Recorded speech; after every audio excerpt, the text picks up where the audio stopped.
അല്ലു അർജുൻ ചിത്രത്തിൽ കെ.എസ്. ചിത്ര ആലപിച്ച തെലുങ്ക് ഗാനം വിവാദത്തിൽ. തെലുങ്ക് സൂപ്പർ സ്റ്റാർ അല്ലു അർജുൻ നായകനാകുന്ന ചിത്രമാണ് ദുവാഡ ജഗന്നാഥം. ഹരീഷ് ശങ്കർ സംവിധാനം ചെയ്യുന്ന ഈ ചിത്രത്തിനെതിരെ പ്രതിഷേധവുമായി ബ്രാഹ്മണ സമുദായം രംഗത്ത്. ചിത്രത്തിലെ ഒരു ഗാനം പുറത്തിറങ്ങിയതാണ് പ്രതിഷേധങ്ങൾക്ക് വഴിയൊരുക്കുന്നത്. ഗുഡിലോ ബഡിലോ മഡിലോ ഓഡിലോ എന്ന് തുടങ്ങുന്ന ഗാനം ബ്രാഹ്മണ സമുദായത്തിന് മോശമായി ചിത്രീകരിക്കുന്നുവെന്നും വിശ്വാസങ്ങളെ മുറിപ്പെടുത്തുന്നുവെന്നുമാണ് ആരോപണം. ശ്രീദേവി പ്രസാദ് സംഗീതം നൽകിയിരിക്കുന്ന ഈ ഗാനം ആലപിച്ചിരിക്കുന്നത് കെ.എസ്. ചിത്രയും MLR കാർത്തികേയനുമാണ്. ബ്രാഹ്മണ സമുദായത്തെ വളരെ മോശമായിട്ടാണ് ചിത്രീകരിക്കുന്നതെന്നും ഈ ഗാനം ഹൈന്ദവ വിശ്വാസികളുടെ വികാരത്തെ വ്രണപ്പെടുത്തുന്നുവെന്നും all India Brahmin federation president Srivastava Rao പറഞ്ഞു. എന്നാൽ ആരെയും അപമാനിച്ചിട്ടില്ലെന്നും ആരുടെയും വിശ്വാസങ്ങളെ മുറിവേൽപ്പിച്ചിട്ടില്ലെന്നും സംവിധായകൻ ഹരീഷ് ശങ്കർ വ്യക്തമാക്കി. ശ്രീ വെങ്കിടേശ്വര ക്രിയേഷൻസിന്റെ ബാനറിൽ ദിൽരാജു ആണ്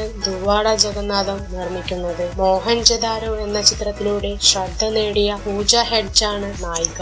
കൂടുതൽ സിനിമാ വാർത്തകൾക്കും വിശേഷങ്ങൾക്കും ഇപ്പോൾ തന്നെ സബ്സ്ക്രൈബ് ചെയ്യൂ മലയാളം ക്രിയേഷൻസ്.